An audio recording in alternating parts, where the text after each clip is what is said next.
اللہ تعالیٰ اپنی مہربانی فرمائے کہ جھونپڑی میں خدمت کر رہے ہیں، سیدھے میں سرحد میں گیا، وہاں پر بہت سی سادہ سے مرض سے اور ہمارے نیک اساتذہ بیچارے خدمت میں لگے ہوئے الحمدللہ۔ بہرحال جھونپڑی میں خدمت کریں یا محل میں خدمت کریں، بس مقصد اللہ تعالیٰ کی رضا اور خوشنودی الحمدللہ یہ ہے۔ سب اللہ تعالیٰ کی مرثہ صرف ہے، دیکھو تعداد سے بڑا نہیں ہوتا، مرثہ نیت سے بڑا ہوتا ہے اور خدمت سے بڑا ہوتا ہے۔ وجہ ایک ہوں، دو ہوں، 100 ہوں، بس اللہ اپنی بارگاہ میں قبول فرمایا کرو۔ اللہ تعالیٰ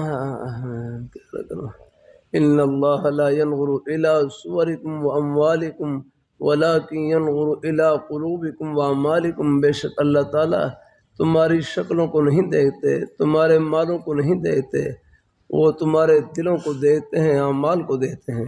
اللہ رحمۃ اللہ علیہ اس مبارک حدیث کی روشنی فرمائے لگے اللہ تعالیٰ پہلے دلوں کو دیکھتے ہیں، دلوں کو دیکھ کر پھر اللہ عمل کی قیمت لگاتے ہیں۔ اللہ اپنی مہربانی فرمائے، اللہ اپنی مہربانی فرمائے۔ اللہ تعالیٰ